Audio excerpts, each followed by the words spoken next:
నమస్తే, welcome to Leo. Pawan tour ఇప్పుడు సంచలనం కింద మారింది. గతంలో చూసుకుంటే వైసీపీ సోషల్ మీడియా అరాచకాలపై ఆయన విరుచుకుపడిన తర్వాత ఎప్పుడైతే ఢిల్లీకి వెళ్ళి వచ్చిన తర్వాత అరెస్టుల పర్వం అయితే కొనసాగింది. అయితే ఇప్పుడు ఎవరు అరెస్టు గురించి ఢిల్లీకి వెళ్ళారు అనేది మాత్రం చాలా కీలకంగా మారబోతుంది. అయితే ఈ విషయాల గురించి మనతో పాటు చర్చిస్తానికి సీనియర్ జర్నలిస్ట్ కనకదుర్గ వడ్లమణి గారు ఉన్నారు. వారిని అడిగి తెలుసుకుందాం. మేడం నమస్తే. నమస్తే మేడం, పవన్ కళ్యాణ్ టూర్ ఎందుకు అనేది ఒక పెద్ద క్వశ్చన్ మార్క్ కింద మారింది. గతంలో చూసాం ఆయన చాలా సైలెంట్గా అన్ని పనులు చేసుకుంటూ వెళ్తున్నారు. సినిమాల్లో చెప్పినట్టుగా డైలాగు విరుచుకుపడి ఇక్కడ అన్నా కానీ చాలా సైలెంట్గా పనులు అయితే కొనసాగుతున్నాయి. మొత్తానికి ఈసారి ఢిల్లీ టూర్ దేని గురించి అంటే ఏం చెప్తారు? అంటే రకరకాల ఊహాగానాలు వస్తున్నాయండి. మామూలుగా అంటే మనకు సోషల్ మీడియా కావచ్చు, ఇది అంటే వాళ్ళు పిలిచారు అభినందించడానికి మోదీ గారు ప్రత్యేకంగా, అంటే బీజేపీ.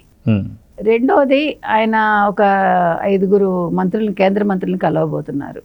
జలవనరులు కావచ్చు, తర్వాత విద్యుత్ కావచ్చు, లేదు ఆర్థికం కావచ్చు, తర్వాత ముఖ్యంగా పర్యావరణ అంటే సాంస్కృతిక శాఖ, తర్వాత ఇంకా ఇలాగ జలవనరులు ఇందాక చెప్పుకున్నాం మనం. ఒక్కొక్కటి వాళ్ళని కలవబోతున్నారు. ఆయన రైల్వే శాఖ మంత్రి.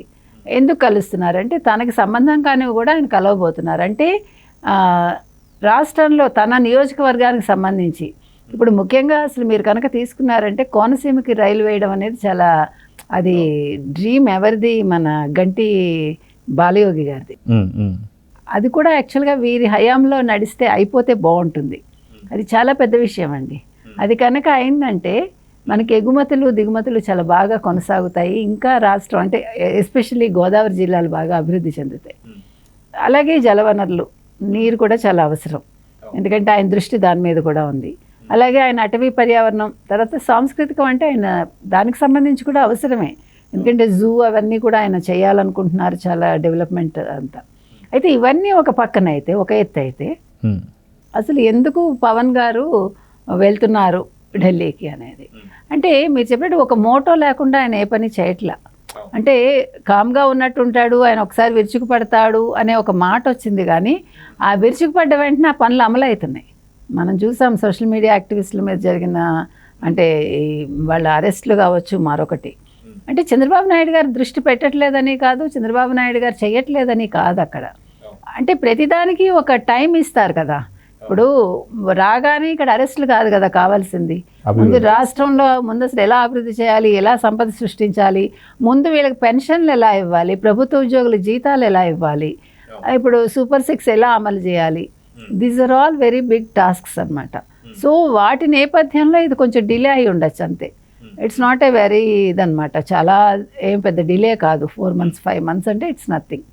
కానీ ఆయనకి ఎక్కడ కష్టం వచ్చిందంటే వాళ్ళ పిల్లల విషయం వచ్చేసరికి న్యాచురల్ అది. అంటే మన పవర్లో ఉండి కూడా ఏమీ చేయలేమా అనే ఒక వస్తుంది కదండి. ఇప్పుడు మామూలుగా మనకి ఏమీ తెలియకపోయినా ఏమీ లేకపోయినా మనలాంటి వాళ్ళమే అనుకుంటాం, చిన్న కష్టం వస్తే అయ్యో మనకి వాళ్ళు తెలిస్తే బాగుండు, వీళ్ళు తెలిస్తే బాగుండు, ఈ సమస్య నుంచి బయటపడతామని.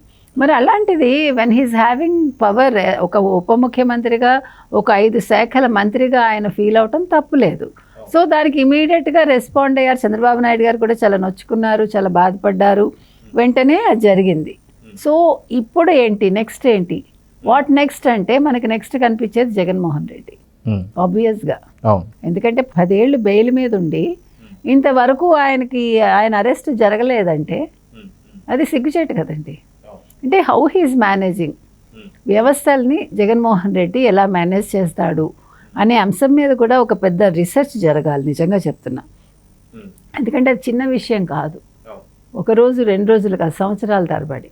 కాబట్టి ఇవాళ ఖచ్చితంగా ఆయన మోదీ గారిని కలుస్తారు. మోదీ గారికి చాలా ప్రియతముడితను. ఎందుకంటే అసలు ఒక కూటమి ఏర్పడింది, కూటమిలో బీజేపీ వచ్చింది అంటే ఫస్ట్ మీరు చెప్పుకోవాల్సిన పేరు పవన్ కళ్యాణ్. అదే గతంలో కూడా చూసుకుంటే మనకి మోడీ గారే అన్నారు ఇతను పవన్ కాదు తుఫాన్ అన్నట్టుగా మాట్లాడడం చూసి, అది మొన్న కూడా అన్నారు. మహారాష్ట్ర ఎన్నికల తర్వాత కూడా అదే మాట అన్నారు. అంటే నిజంగానే తుఫాన్లా చుట్టేశాడు అతను. ఇప్పుడు తుఫాన్ లాగా ఆంధ్రప్రదేశ్ని చుట్టేశాడు, తుఫాన్ లాగా మన మహారాష్ట్రలో 5 నియోజకవర్గాల్లో గెలుపు. ఇవాళ షోలాపూర్ ఎమ్మెల్యే కూడా మెచ్చుకున్నాడు, అభినందనలు కృతజ్ఞతలు తెలుపుకున్నాడు. కాబట్టి అంటే వాళ్ళు మర్చిపోవాలా అంటే మీరు అనొచ్చు ఓన్లీ పవనా అంటే ఓన్లీ పవన్ కాదు, కానీ పవన్ ఫ్యాక్టర్ కూడా అక్కడ ఉంది. అవును అవును. అంటే ఒక తెలుగువాడిగా మనం అది గుర్తిస్తాం ఫస్ట్. మన తెలుగు మనిషి వెళ్ళి అక్కడ ప్రచారం చేస్తే, మిగతా వాళ్ళు రాలేదని కాదు, కిషన్ రెడ్డి వెళ్ళారు, బండి సంజయ్ కూడా అప్రిషియేట్ చేశారుగా, హీ ఆల్సో మెన్షన్ దట్. కాబట్టి అంటే ఒకటండి, మనిషి ఎప్పుడు కూడా ఎంత చేశారని కాకుండా చేసిన దాన్ని ఎవడు కూడా మర్చిపోకూడదు. అది బీజేపీ తత్వం, మర్చిపోదు. మోదీ గారికి ఆ సంస్కారం ఉంది. అందుకనే ఇప్పుడు ఇవన్నీ జరుగుతున్నాయి కాబట్టి ఇప్పుడు పనిలో పని వెళ్ళారు కాబట్టి, ఇప్పుడు ఏదో వెళ్ళామా ప్రెస్ మీట్ పెట్టామా, లేదు నేషనల్ మీడియాని ఆకర్షించాలని కుప్పిగంతులు వేసామా, కాదు కదా. ఇప్పుడు వెళ్ళినప్పుడు కామ్గా వెళ్ళాలి, కామ్గా పని చేసుకుని రావాలి. సో ఖచ్చితంగా ఆయన రేపు అమిత్ షాని కలవచ్చు, మాట్లాడచ్చు, ఎందుకంటే ఆయన హోంశాఖ కాబట్టి. అదేవిధంగా మోదీ గారితో రేపు ఆయనకు ఉంది మీటింగు. సో ఇవన్నీ కూడా చర్చకు వస్తాయండి. ఇప్పుడు జగన్ అరెస్ట్ మీద ఆయన దృష్టి పెడతారు. ఖచ్చితంగా జగన్ అరెస్ట్ త్వరలో జరగాలని ఆయన కోరుకుంటారు.